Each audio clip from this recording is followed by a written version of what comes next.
Hey everyone, Delph here. You can check out my channels here. Today I'm going to start covering the offensive stats of Dark Souls 2.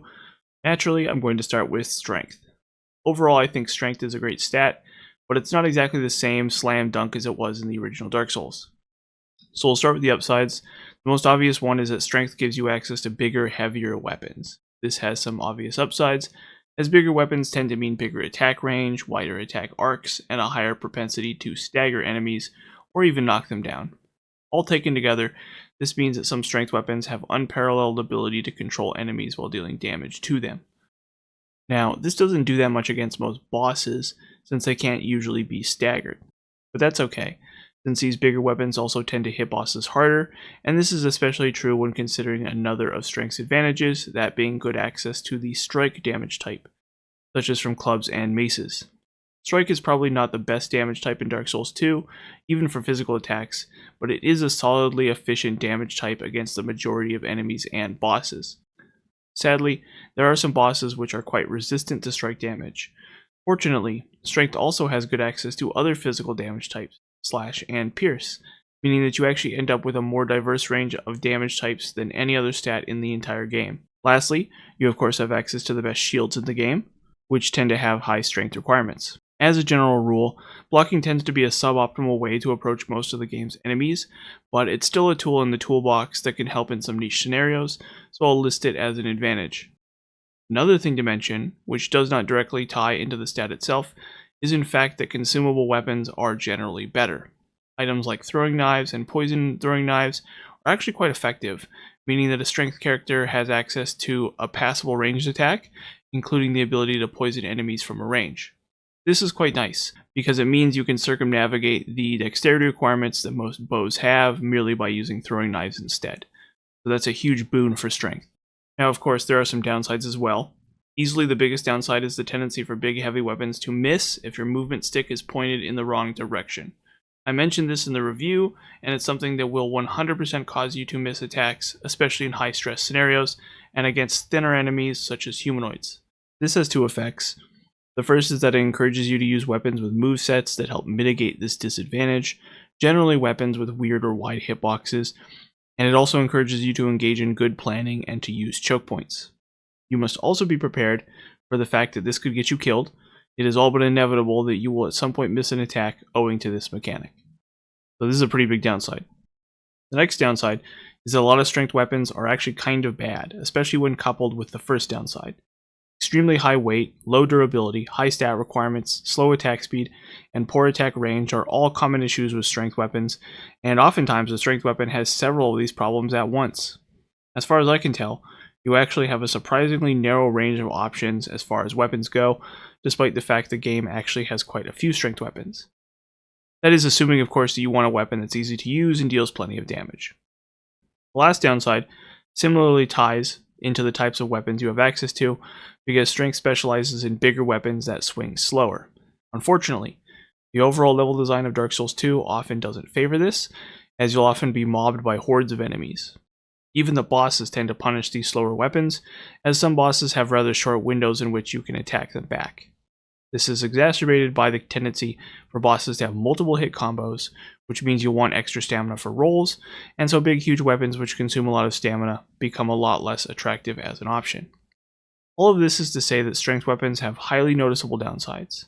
In spite of these downsides, you're still talking about a weapon type with a select few extremely good weapons, which can be effective against average enemies and bosses alike. So on the main, I'd say strength is a solid option, even for new players. Okay, now we'll go over the weapons themselves. Your starting class doesn't really matter, but Warrior has a solid strength and dexterity, which you'll probably want. Knight is another fine option as well. The first weapon I recommend is the club. This can be bought from Hag Merchant Melentia in the Forest of Fallen Giants. This weapon has strike damage, it's easy to power stance with another club, and has good scaling. Unfortunately, the short range makes it a weapon I'd personally describe as lackluster in most scenarios, but it's also a weapon you could probably use throughout the entire game if you wanted to. Once you've bought the key to Leningrad's shop from Melentia, he'll sell you the mace, a very similar weapon. You could also make use of the battle axe he sells if you happen to prefer the look of it. It may be slightly more or less effective against some enemies since it deals slash damage.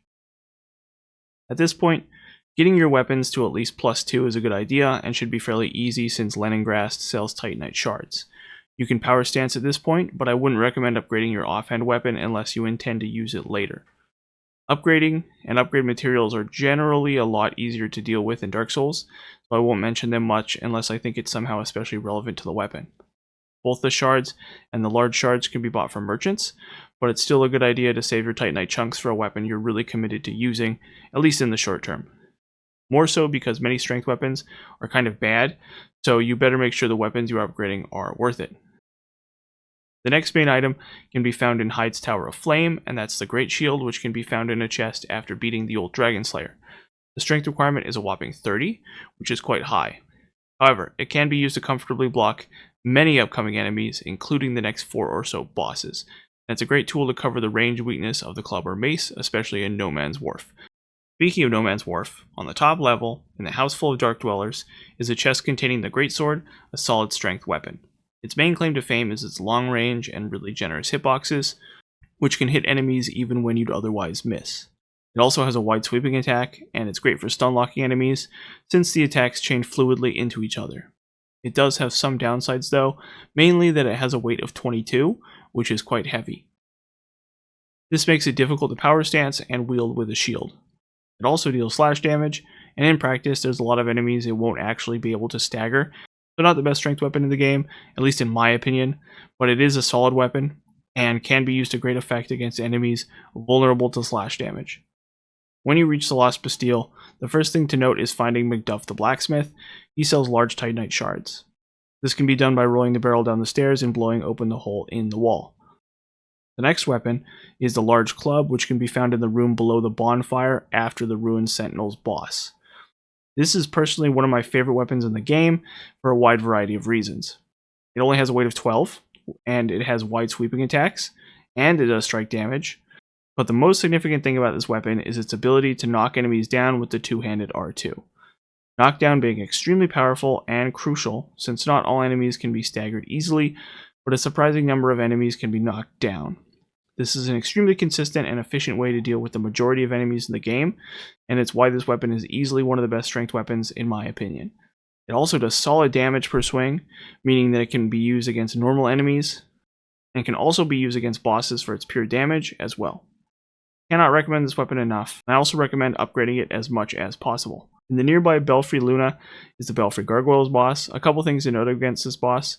Firstly, that this boss can be blocked with a good enough shield, and that it's extremely weak to strike damage. Make sure you keep the soul from this boss, as it can be traded for a very strong strength weapon nearby.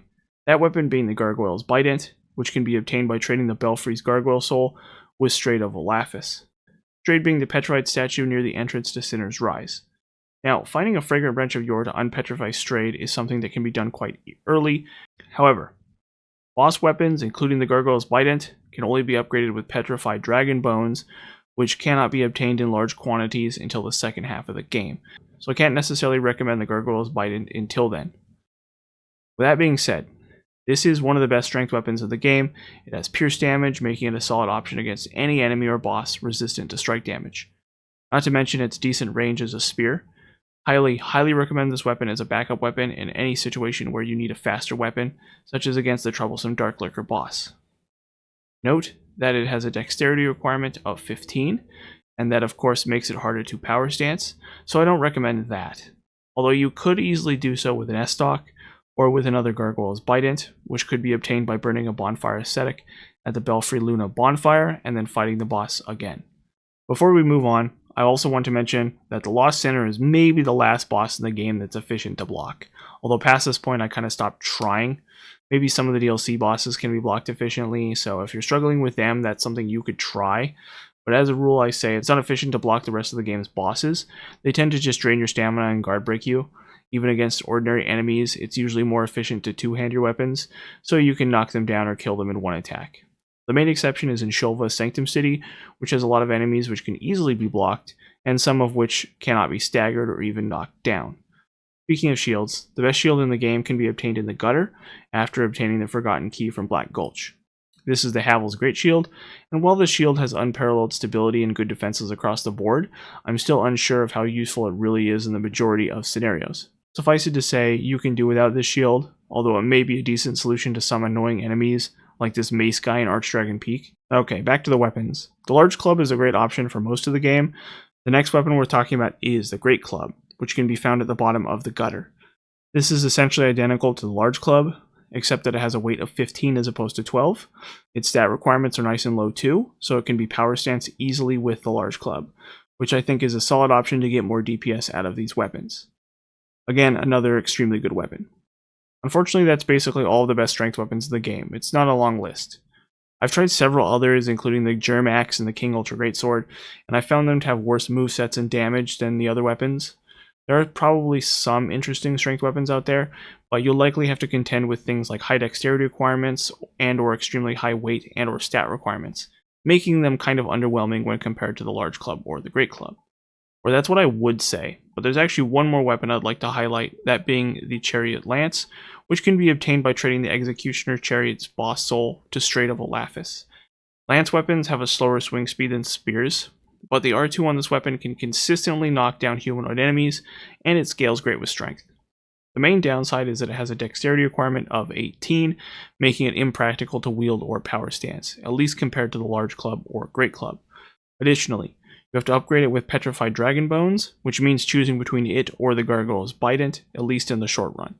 And if I'm already using a great club, I'll probably tend towards the flexibility that the faster, lighter weapon provides. Still, it's another solid option. Next, we'll talk about rings. Rings are maybe a little less important than in Dark Souls, but there are still some solid options. The first is the Ring of Blades, with the first variation being obtained by killing the Pursuer in the Forest of Fallen Giants. This simply gives a little extra attack with no drawback. Chloranthy Ring is the next ring I recommend. It can be found behind a Pharos contraption in the Forest of Fallen Giants, and it provides faster stamina regen, which is actually quite good in this game. The next set of rings I recommend is the Royal Soldier's Ring, which can be found behind a breakable wall in No Man's Wharf, and the second Dragon Ring, which can be obtained from Man-Scorpion Tark in the Shaded Woods after killing the Duke's Deer Freya. Both of these rings are nice since they improve their carry weight, which makes them good for a character with heavy weapons, armor, and shields. Lastly, the Flynn's Ring. This can be found in the Dragon Sanctum. This ring provides a whopping 50 attack to your weapons, but only if your carry weight caps out at 60. Any more than that, and the amount of damage the ring provides will decrease. The breakpoint works out to be about 15 vigor, depending on your other rings. It's not as good with slower weapons, but the damage bonus is massive. The main question is whether or not you want to equip a lot of things, or not. If not, then the Flynn's Ring is extremely good. If you do want to equip more stuff, including armor, skipping it is also fine. Anyway, we'll move on to character build. Hitting somewhere in the 25 to 30 strength range is a good idea, and then from there pumping adaptability is my recommendation. I personally recommend hitting agility of 105. Trying to go higher than that probably isn't worth it, at least until much later. And then of course, bringing strength to 50 is your next move, as that will increase your damage. From there, hitting the soft cap on stamina is a good idea, which is at 20 endurance. You could go higher than that since strength weapons consume a lot of stamina, but that's not strictly necessary even when power stancing. Lastly, you want to level a combination of vitality and vigor.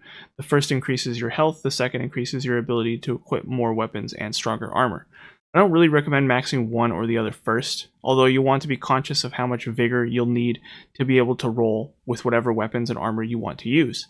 Unless of course you want to use a Flynn's Ring, in which case I recommend just maxing out your vitality. These two stats cap out at around 50, and by no means is this a hard and fast rule on how to max your stats. You could work on each of these stats as necessary, so maybe you could bring stamina a little bit up while you're working on your strength or something. But if you are otherwise uncertain how to distribute your level ups, this is a simple and straightforward way of doing it in the order that I have described. If you make a mistake or otherwise need to shuffle your stats around, you can always trade a soul vessel in at things betwixt and redistribute your points. However, there are only a limited number of soul vessels in the game, so keep that in mind. Okay, so there's the Dark Souls 2 Strength Guide. Strength is a decent stat carried by a small number of extremely potent weapons. I personally think that it's not quite as good as Dexterity, although maybe it's better in PvP than Dexterity. But that doesn't mean it's bad, and the good weapons it has access to are useful against bosses and normal enemies alike, which is something that is less true for other stats. Thanks for watching.